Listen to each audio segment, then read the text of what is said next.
سيدنا حمزة بن عبد المطلب عم الرسول صلى الله عليه وسلم. لن تصدق ماذا وجدوا بداخل القبر. وجدوا مفاجأة مذهلة سبحان الله. ولكن قبل أن نبدأ عزيزي المشاهد، فضلا وليس أمرا، لا تنسى الإعجاب بالفيديو والاشتراك في القناة، وصل على خير البرية إنه محمد صلى الله عليه وسلم.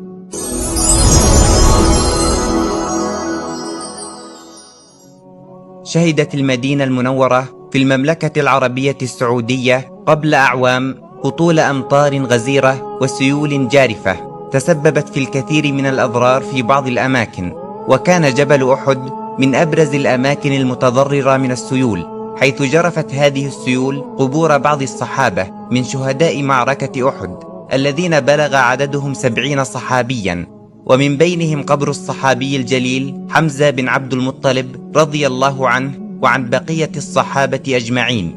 شهود عيان يروون ما حدث لجسد سيدنا حمزة بن عبد المطلب عندما قاموا بنقل جسده بعد 1400 سنة.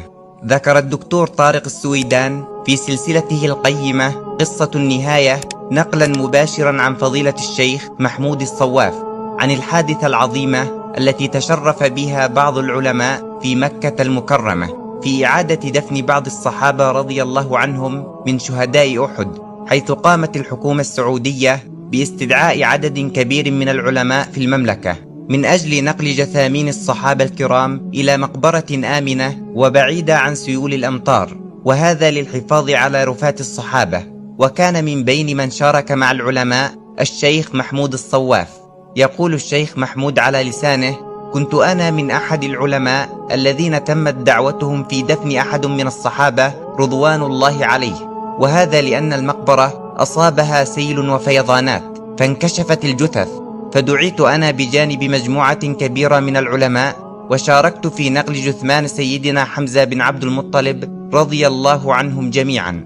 والآن سنتعرف على المعجزة التي حدثت أثناء دفن جسد سيدنا حمزة بن عبد المطلب، وكيف أنهم شاهدوا الصحابة رضوان الله عليهم بعد مضي أكثر من 1400 عام. يقول الشيخ محمود الصواف في وصف المعجزة التي حدثت أثناء نقل جثمان حمزة رضي الله عنه، قال أنهم شاهدوا أجساد الصحابة باقية كما هي، لم تتغير ولم تتعفن أو تتحلل، وهذا مصداق لبشرى الحبيب محمد صلى الله عليه وسلم للشهداء أن الأرض لا تأكل أجسادهم أبدا.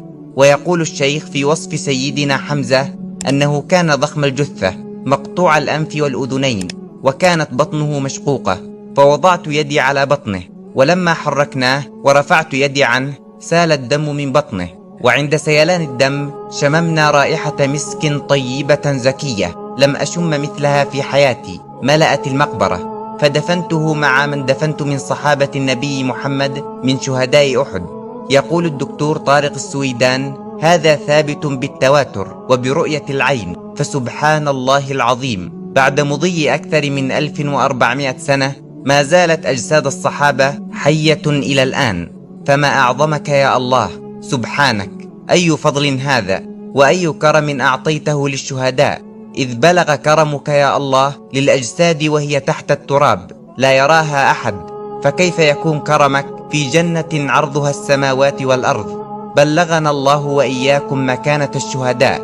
فهنيئا لمن رأى هذا الصحابي الجليل، وهنيئا لمن رأى سيد الشهداء حمزة بن عبد المطلب، وهنيئا لمن رأى عم رسول الله محمد صلى الله عليه وسلم.